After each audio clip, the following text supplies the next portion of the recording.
let me introduce you to 4 anti-fascist self-portraits that I'm in love with.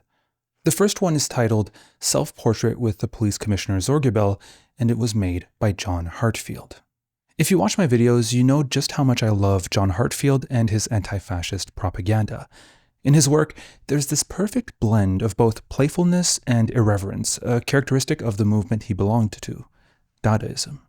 There's another Dadaist in this list of anti-fascist self-portraits. I made a whole video overviewing John Heartfield's art, and this self-portrait was part of it.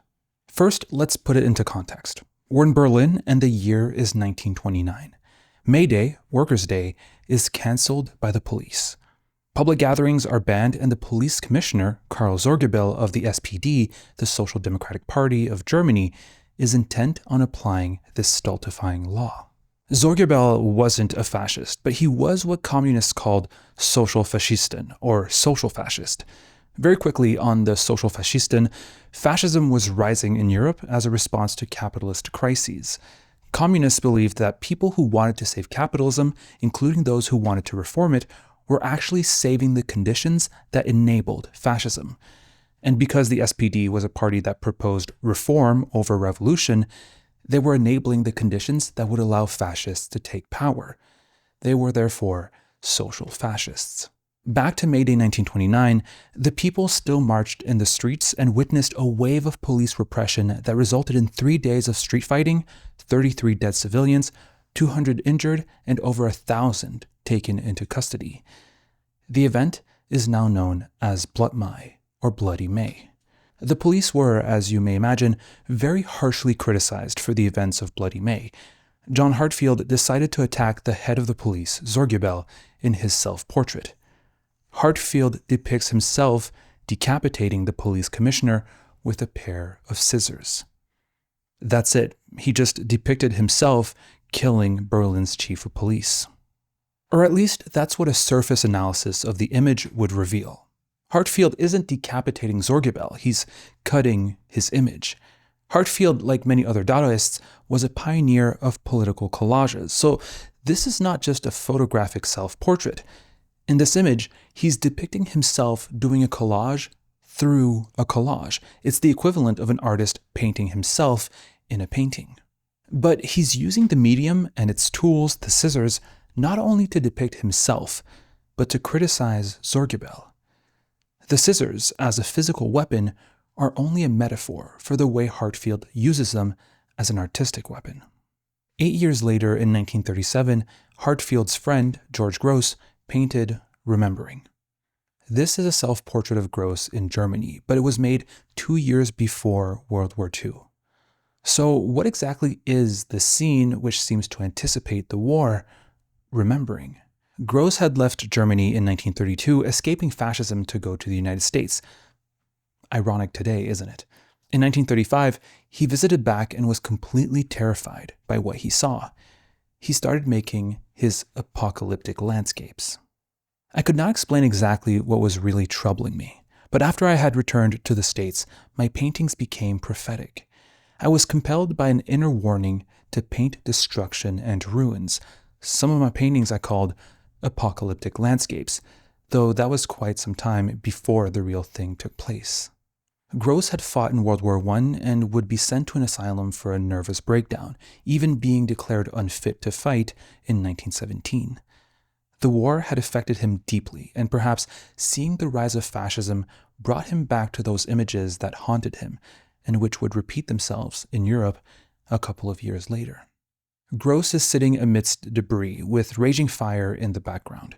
The painting is unusual for a self-portrait, as the sitter, or the artist, is usually looking at the viewer. In this case, Grosz is looking forward, pensive, his forehead wrinkled with anxiety.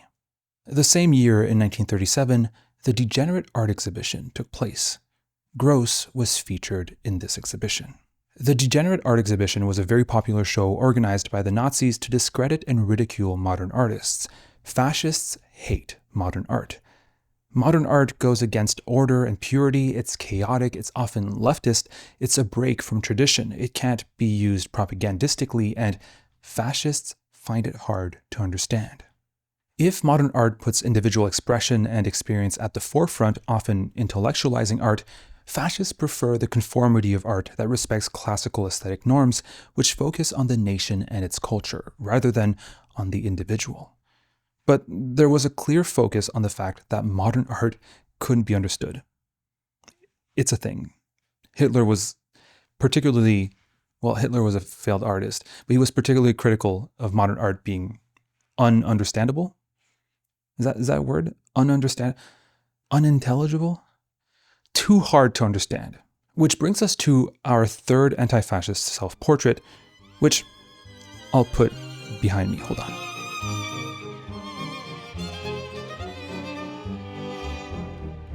All right, it's not focused on it because it's focused on me.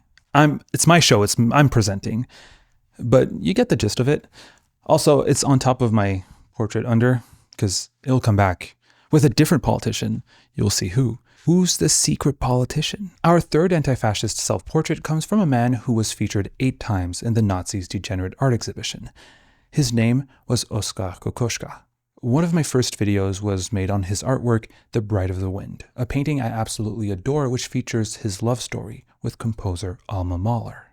Kokoschka's self-portrait isn't dejected as Grosz's portrait is, but like Heartfield's self-portrait, it's more defiant. However, he's not being defiant in a militant way. He's not metaphorically cutting anyone's head off, but he's defiant in a stubborn way. In the background is his dead mother in her green alpine landscape. And here the man, naked and exposed, and the stag, the hunted beast. The portrait has 2 faces, he explained, the sick and the sound. If you step back, the face becomes poor, sallow, and thin. Then it smiles again. Here, and he pointed to the left side of the face, you see how angry he is, whereas here, on the right side, he seems contemplative, almost sad. Again, this is a simple self-portrait, but while I admire Heartfield's work for its militancy and Grosz's work for its clairvoyance, I admire Kokoschka's work for its irreverence. But this portrait, in Kokoschka's words, is one which blends anger and sadness. How can it be irreverent? The irreverence here can't be found in the self-portrait itself. It's in its title, Self-Portrait as a Degenerate Artist. Kokoschka is embracing the label. He's reappropriating the slur degenerate and is proudly claiming it. The final self-portrait is by Felix Nussbaum, a Jewish artist who died in Auschwitz. He made a self-portrait presenting his identity card while wearing the yellow star, and finally made a self-portrait in a concentration camp. I made a whole video dedicated to Felix Nussbaum, so I encourage you to go watch it to learn more about him. It's really worth it. All right, time to reveal the secret politician. Let's go. Oh yeah, I realized I didn't talk about my fascism video. Go check out my video on fascism. It's 1 hour 45, a lot longer than my usual stuff, and the feedback has been amazing. So go check that out. I talk about my own not parkour, that sounds like I did acrobatics or something. My own journey with fascism and Quebec nationalism. A figure of contemporary Quebec nationalism right there. That's the reference. There you go for all my Quebecois viewers, all my 4 Quebecois viewers. This is my present to you. All right, so why am I showing you these anti-fascist self-portraits?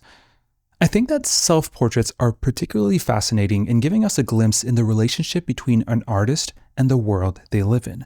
Simply depicting a repressive political regime is not the same as depicting yourself enduring the consequences of that regime. While a political artwork criticizes and perhaps denounces abstractly, a self-portrait through the power of self-exposure is a personal denunciation, associating a particular voice, a particular experience, to a clear indictment of a political situation. A political self-portrait associates social criticism to a lived experience, to the artist's personal motivations for criticism. A self-portrait criticizing fascism is also a show of force, a refusal to let yourself be affected by the tools of fear and confusion which fascists use to dominate and control. Nussbaum, Kokoschka, and Heartfield not only refused to be silent, but they're also refusing to be scared of the threat of repression imposed by fascists. They are bravely exposing themselves, making their faces targets of fascist repression to show that such repression will not work on them. The repression did kind of work, but it didn't crush their spirits.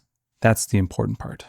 Grosz, on the other hand, isn't showing fear, but perhaps more of a concern or a disappointment. He's showing a dejection, but by the very fact of painting this dejection, he's being active about it. The depression he's depicting himself in isn't a passive one. He's not thrown into a state of powerlessness, subordination, and indifference.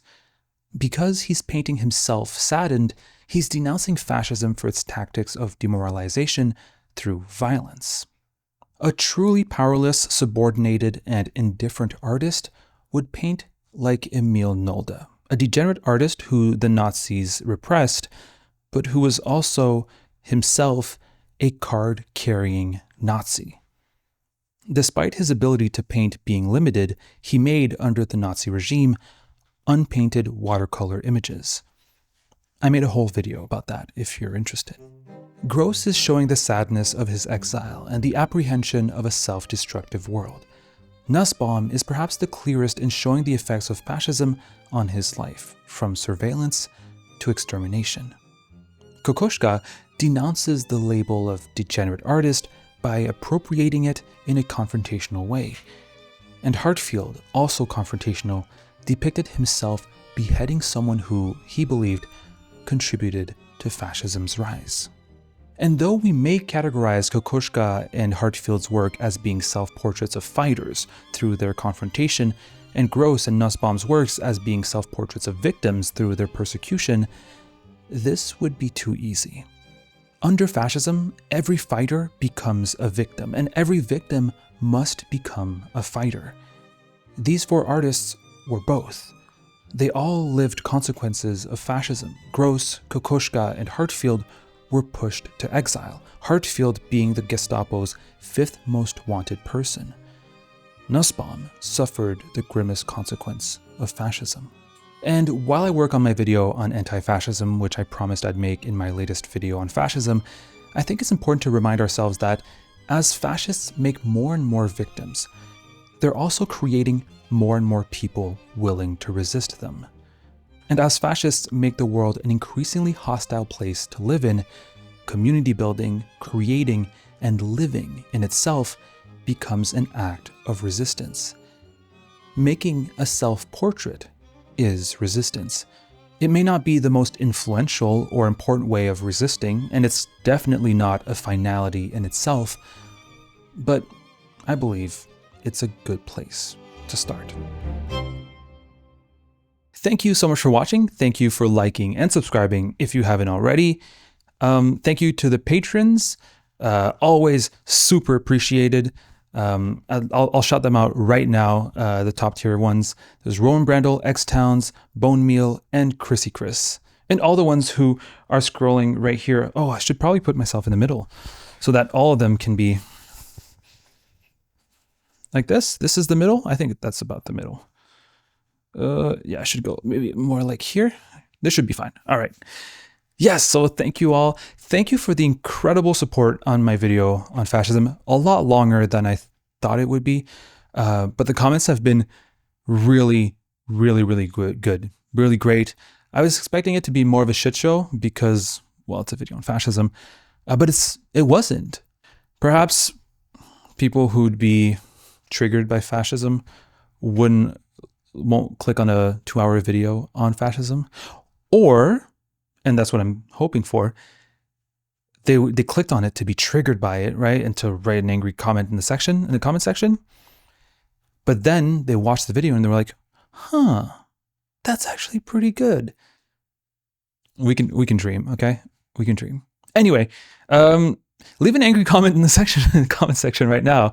Let's get these interaction going. Let's get the algorithm to see our video as a controversial piece that should be shared by all, because everyone's commenting and being so angry. And because they're so angry, it generates interaction. It generates views. It generates clicks. Let's be angry.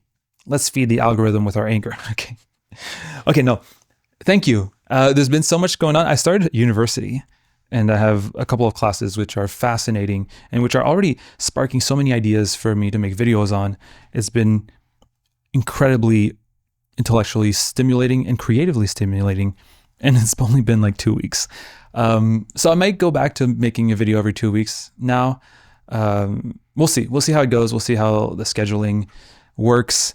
There's a video coming up on CBC Arts on an artist, more like the classic, looking at either an artist or like a piece of work. So go check that out. It might not be out by the time the video comes out, but eventually it will be. So CBC Arts, go check that out. And Anarchist FAQ, we're really grinding on that. Like 1 to 2 episodes or chapters per week.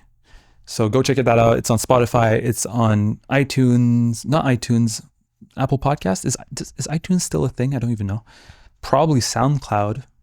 It's on YouTube too. Go check it out. We're talking about capitalism on the AFAQ, Anarchist FAQ, right now. It's really interesting. We're talking about how capitalism, there's no such thing as freedom in capitalism. It's worth the listen. Even if it's things that you already know, it's kind of fun sometimes to have it reaffirmed and know that you're not alone in hating capitalism. That's a good feeling. All right, I'm rambling at this point. So, go check out. My Letterboxd is now at over 1,000 followers. So we're inching closer and closer to beating Thomas Flight. And on my Instagram, we got over 5,000 followers. We hit 2 thresholds. Happy New Year as well. I didn't say Happy New Year. I didn't even say Happy New Year in my fascist video. Okay, now I'm really rambling. All right, see you in the next video. Enough. Goodbye.